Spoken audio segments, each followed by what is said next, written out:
more than education, more than experience, and more than training, a person's level of resilience will define who will succeed and who will fail. That's true in a hospital ward, it's true high up in the Himalayas, and it's true in the boardroom. In summary, resilient people have three qualities. One, a deep conviction in themselves and their ability to deliver. Two, a deeper belief in why they're doing what they're doing. And three, an inherent ability to learn and improvise. I've been detecting attacks and cyber attacks for the last 15 years. And this journey, like any other entrepreneur's journey, has been full of challenges. But today, I'd like to talk you through three of my experiences in my life that have helped me survive. When I was 2, I had this rash. And this rash eventually turned out to be infantile eczema. Infantile eczema, for all those who don't know, is a terrible skin disease which infects your skin, right? So I'm going to take you through horrible stories a little bit and then leave you with the upside. So my clothes would stick to my body in the night, right? And it would stick to my skin because it was so infected that my parents had to cut open my clothes in the morning, right? My lymph nodes, there's few doctors here. Lymph nodes are these glands which are under your throat or arms and limbs, right? They would swell up so much and pain so much, right, that I could hardly walk or and sometimes even talk because these would swell up. In fact, there were times where I couldn't even sit up on the bed, right? I mean, one of my terrible memories are of my 5th birthday, right? Sorry, where I couldn't even sit up on the bed, and I was, sort of horizontal when I was cutting the cake.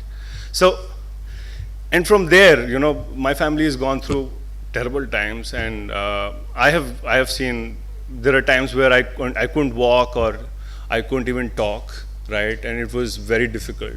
And for my family, since I was a kid, I was difficult, right? And I would throw tantrums, and they would just go crazy. And I have seen, right? Sorry, thanks. So, just leave it there, thanks. So it's been finally when I was 11, this eczema went out. So let's get to that point. Yeah, eczema went out, asthma came in. So I'm still asthmatic, and I've seen that there are several people who have gone through this journey who have not turned out on tops that I have managed to, right? And some people have turned out to be depressed, or some people have taken to drugs or abuse, right? So it's a very rough journey to survive and come out from. And thanks to my parents, right, I turned up and turned out of the right side of the bed.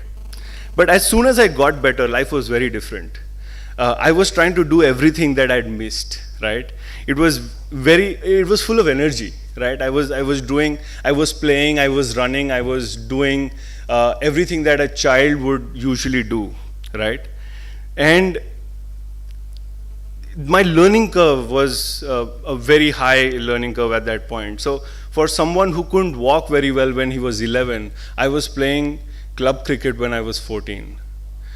For someone who barely managed to pass 10th, I was studying to get to the merit list in the 12th. And this one's the most interesting one. I had intense vertigo, so every time I had intense fear of heights. I would never go to a balcony. And whenever since we are in Lonavala, whenever we traveled from Bombay to Pune, I would be sticking to the side of the wall, right, where the rock. I would never be sitting on the other side. My hands would be cold and wet, right? And my mother would be holding me through the whole journey. All that has gone, right? I mean, it's amazing that I'm standing here. I'm a trained mountaineer today. I have expedition experience. And through all this, right, I mean, through all these years of struggle, I am not scared of starting with a disadvantage, right? We all talk about the underdog story. I have no fear of starting at a disadvantage today, right? And today, as an entrepreneur, when I'm pinned down, right, I look back at those days, and these issues all of a sudden look very less relevant. So let's fast forward this story and take it up to the Himalayas now. In the present, I am a very enthusiastic, very passionate mountaineer, right? I mean, my belly, if you can see, shows how much of a mountaineer I am. But to my defense, like any other sports, big mountain climbing is much more mental than physical. You will prepare, I mean, if you're climbing, you're doing an expedition, you prepare for 6 months. And as soon as you are on the expedition, on the 3rd day, you're running out of steam, even though you have prepared. So an expedition is like a 2-month running 2 months of marathons, right, together. It's extremely powerful. So ask yourself, why do you do this? Why do you climb mountains? What's the reason? Why would you choose to experience hell as against an evening in the mall, right? Why would you do this to yourself, right? And why would you even, is there a, a bag of sweets or a medal on top? You climb up mountains, you get nothing, right? So, and to be honest, mountaineering is extremely selfish for your family. Because you're out there, you don't turn up for 2 months and then you turn up disfigured and discolored, right? If you're lucky, that is, right? You might turn up dismembered, right? Or might not turn up at all, right? Does this sound like an entrepreneur's life? Okay, so here's why I do it, right? I do it to dare myself. Because there is no better place where I can see myself achieve something that's beyond human capability, right? For me, mountaineering is a space where I mentally challenge myself to do something that's not only difficult but dangerous.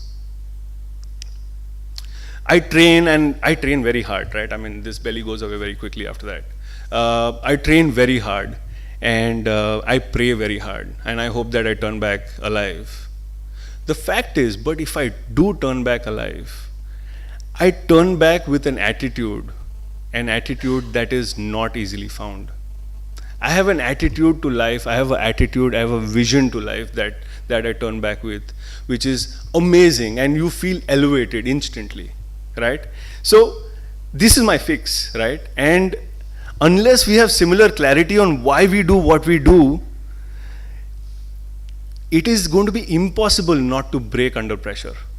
I'm going to repeat this. If you don't have clarity of why you do what you do, it's going to be impossible not to break under pressure. All right? So, final story, it's about my first customer. It was 15 years back. I was commissioned to build a specialized cybersecurity software for a very large telecom vendor. Based on the contract, I we've all been through this. I borrowed a lot of money, set up an office, hired a team. Right? For 8 months, we built the product, right? And at the end of the 8 months, the product delivered what it promised to. We showed it to the customer. The customer saw it a couple of times, and then he said, well, I don't think we can buy it. I said, why would you say that? We worked for it for 8 months. You didn't pay me a single penny at the start, right? So he said, no, dude, this is just too complex for us. I don't think we can run it on our own. So this was a heartbreak, and we tried to salvage the situation and all that happened, but it didn't work, we failed. This is what I call an eclipse moment for myself, right? This was an eclipse moment. The next day was very, very bad. I couldn't get out of bed. I was wondering, what am I going to tell my employees? How am I going to pay back the money? Am I going to find a new job, right, at the end?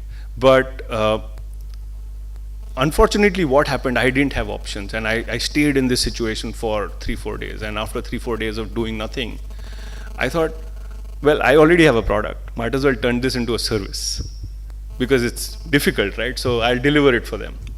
So this is a very simple idea that came to me. I mean, there's no rocket science into this, but soon enough, in the next few weeks, we had our first customer. And this same platform, this exactly same platform is protecting critical infrastructures in India today and is operating at the highest level, right? So just because we were able to not shut down and give up, right? So in the last 15 years, there have been at least 6 of these instances, these eclipse moments that I call these, right? Where I woke up and I thought, man, I don't want to go to work. This is not happening. I want to shut this down. And when I look back, these are the 6 days that have changed the direction of the organization. That's the reason why we are here, right? We all talk about a lot of ideas, right? We throw up ideas and we want to, first thing we do is validate ideas with ourselves, and then we want to validate ideas with friends and family, and then we talk to them, what do you think about this idea, right? And eventually, how many actual entrepreneurs do we talk to? We talk to friends and family, father, SBI, mother, RBI, right? And they say, beta, what are you getting into, right? And when you talk to family and friends, we usually turn back with very, very negative and more fears than we had earlier, right?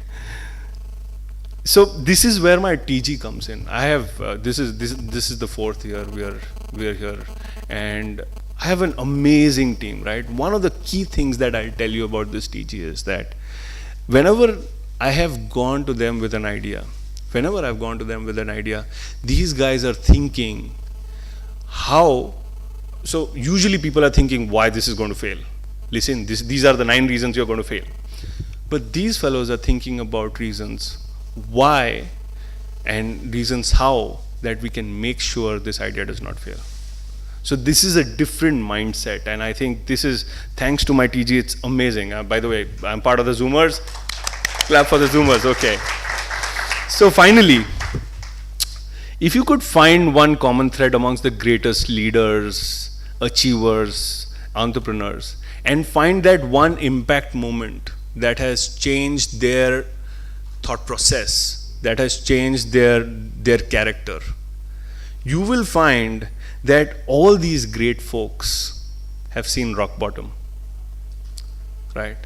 All these great folks have failed many times, right? And in these failures, these guys have learned the lessons for life that have helped them succeed, and the lessons for life that were relevant to them and their problem. I can go get a case study, see what happened to somebody else, and see how they survived. That's very useful. But when I fail, I figure that, oh, there is at least one option that didn't work. So finally, it's clear to me, resilient people are the ones that are able to risk failure and grow through times of stress and adversity. Thank you.